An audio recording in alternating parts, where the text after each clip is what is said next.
Ba TikTok banange muli mutya ansobera muli bulungi. Nze ndiyo maze ennaku 3 nga teri fine era ennaku dino tipositinga ino kiri awo. In fact mbaire nsaba buli abona video yange ajongereyo tomana mu bantu bange mwabaamu abanfollowinga bagibona.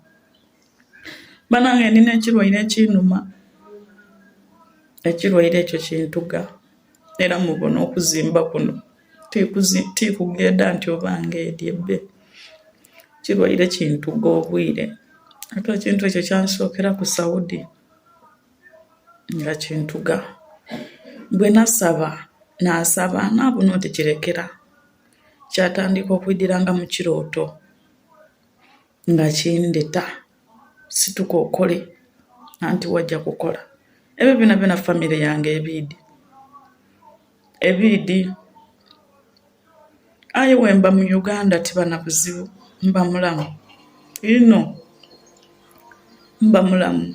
Wabula ekikulu mu byonna ali kukinkola waba asazeewo okuntwala, nzira buzibu na muntu ate era nzira buzibu na Katonda, mu ekyo kyali kunendeza.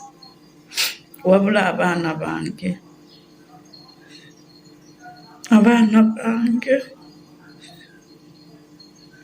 ndina abaana bati baana babuwala kuba ne bwendira obulire mpulira nga amamiro gongera kuzimba. Abaana bange baana babuwala bali baana 3. Mbaire mbasaba nti buli mwana yali mumulekanga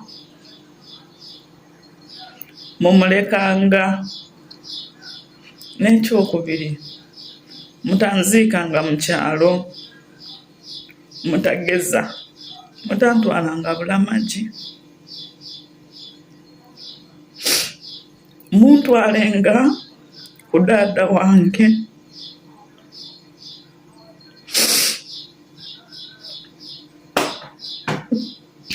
Muntwalenga ku dada wange.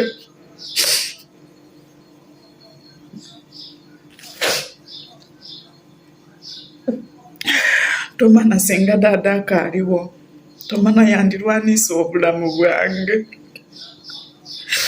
kuba naye yali yantegeera.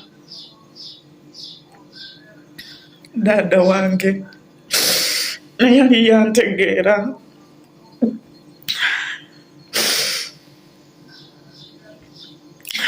Dada wakola bubi wandeka ku nsi kuno. Mbwaine busha dada wange oyo afa. Ntobye n'ensi okubonekera nti mbaawo. Aye ate tiddi muntu busungu yabutoola kubanga ntuusa ku kino. Amazima gali nti mbwaine n'ensi ni Katonda akiidi.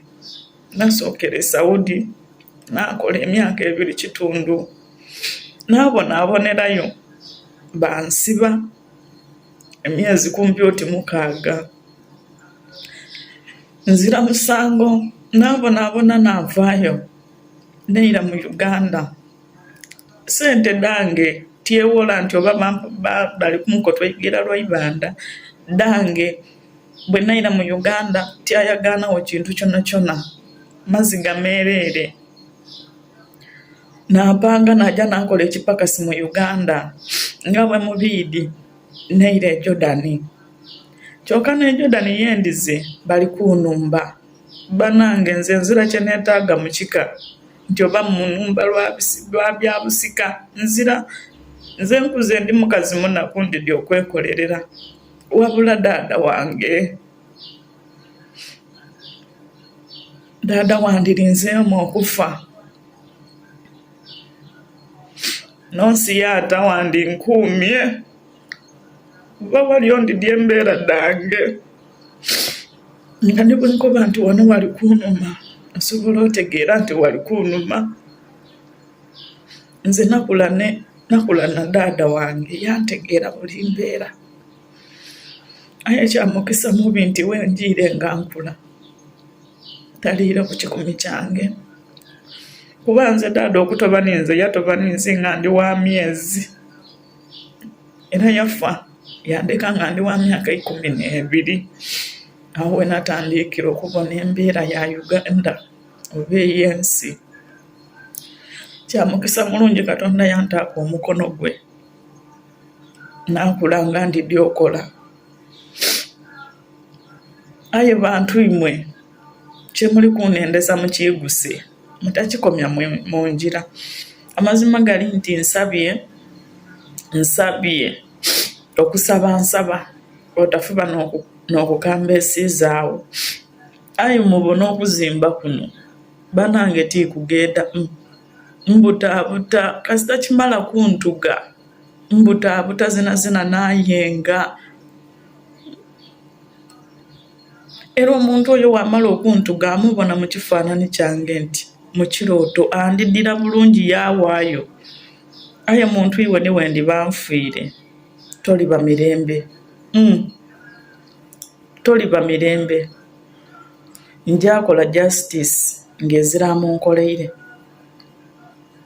Wabula abaana bange mubalekanga ewaabwe. Mubalekanga.